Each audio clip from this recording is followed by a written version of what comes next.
আজকে আমরা রেডি। এই দেখো, আজকে আমাদের ট্যুরের দ্বিতীয় দিন।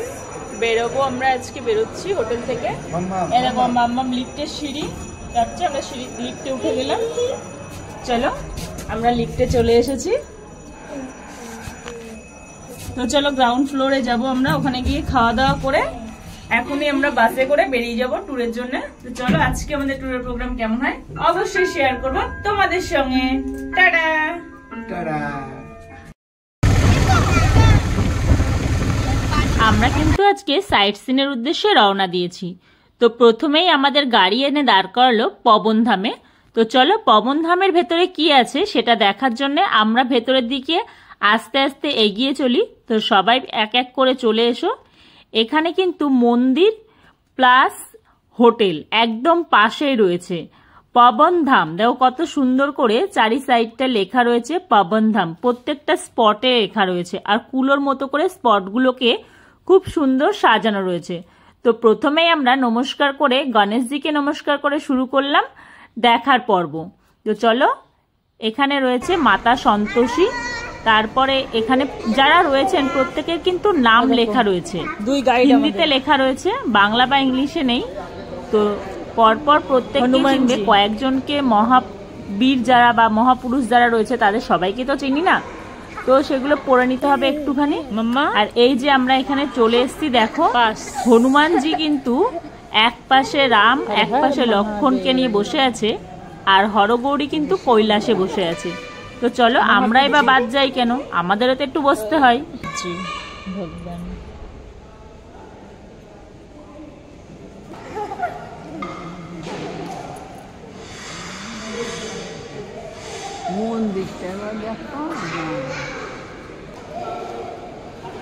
পবনধাম পবনধাম পবনধাম পবনধাম। এখানে আমি যতটা জানতে পারলাম সতী মায়ের আর একটা ধাম। তো চলো সবটাই তোমাদের সাথে শেয়ার করব, দেখাবো। চারিদিকে কিন্তু কাঁচ দিয়ে তৈরি করা হয়েছে অসাধারণ কারুকার্য। আর দেখো যে দাঁড়িয়ে রয়েছে কাঁচের মধ্যে, সম্পূর্ণ চারিদিকে নিজেদেরকে কিন্তু দেখা যাচ্ছে খুব সুন্দর করে। আর এই যে কাঁচের মধ্যে যেগুলোকে বানিয়েছে কালারিং কালারিং কাঁচ দিয়ে, চিত্রগুলোকে কিন্তু খুব সুন্দর করে ফুটিয়ে তুলেছে। কৃষ্ণ দাঁড়িয়ে রয়েছে, দেখতেই পাচ্ছ কৃষ্ণ দাঁড়িয়ে রয়েছে। আর এখানে রয়েছে লক্ষ্মী নারায়ণ, রাম লক্ষ্মণ, আর এটা কৃষ্ণ। দেখতেই পাচ্ছ কৃষ্ণর কিন্তু শত রূপ। এখানেও কৃষ্ণ ছুটছে ঘোড়াকে নিয়ে, সেই দৃশ্যটাও খুব সুন্দর করে ফুটিয়ে তুলেছে। আর এই দেখো মহাদেবের পেছনে যে ঠাকুর রয়েছে, এটা কি ঠাকুর কেউ যদি জানো কমেন্ট করে অবশ্যই জানাবে। আর গণেশ বেটা হরগৌরী কিন্তু কৈলাসে বসে বসে সবটা দেখতে পাচ্ছে। যেহেতু কাঁচের মন্দির সেহেতু চারিদিকে আমাকে দেখা যাচ্ছে।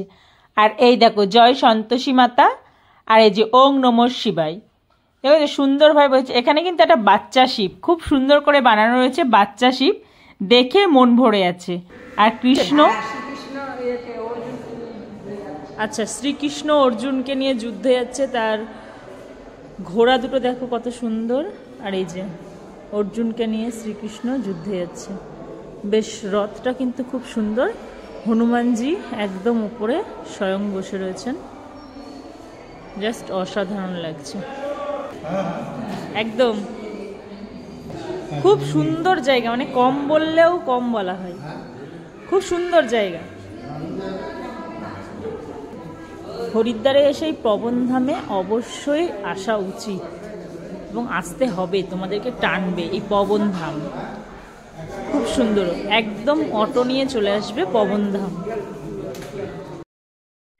দেখতেই পাচ্ছ লোকজন কিভাবে ভিড় করছে আস্তে আস্তে, বেলায় এত বাড়ছে, লোকজনের ভিড় কিন্তু আস্তে আস্তে বাড়ছে। আর যেহেতু কাঁচের মন্দির সেহেতু একটা জিনিস দেখায়, দেখতেই পাচ্ছ যে এখানে ঠাকুরকে দেখা যাচ্ছে আর সাইডে কাঁচে তাকে অজস্র দেখা যাচ্ছে। দেখো এখানে রাধাকৃষ্ণ রয়েছে, রাধাকৃষ্ণকে দুপাশে অজস্র দেখা যাচ্ছে। রাধাকৃষ্ণর পরে আসবে জয় হনুমান, তো জয় হনুমানকেও সেম দেখো কাঁচ আমি ব্যাক করছি, দেখো প্রচুর দেখা যাচ্ছে, মানে প্রতিক্রিয়া যেটা হয় সেটা হচ্ছে প্রতিবিম্ব হচ্ছে, তো পরস্পর পরস্পর কাছে মনে হচ্ছে অনেক দূরে রয়েছে। তো দেখো রাম লক্ষ্মণ সীতা আর পাশে রয়েছে হনুমানজি, সেখানে বসে রয়েছে। আর এই যে চলে এসছে হর হর মহাদেব, মহাদেবের দর্শন করে এবার কিন্তু আমরা রাধাকৃষ্ণকে প্রণাম করে আমরা কিন্তু এবার পেরিয়ে যাব। তো তোমরা যদি হরিদ্বারে যাও অবশ্যই কিন্তু পবনধাম ঘুরতে মিস করো না, অবশ্যই যাবে পবনধামে।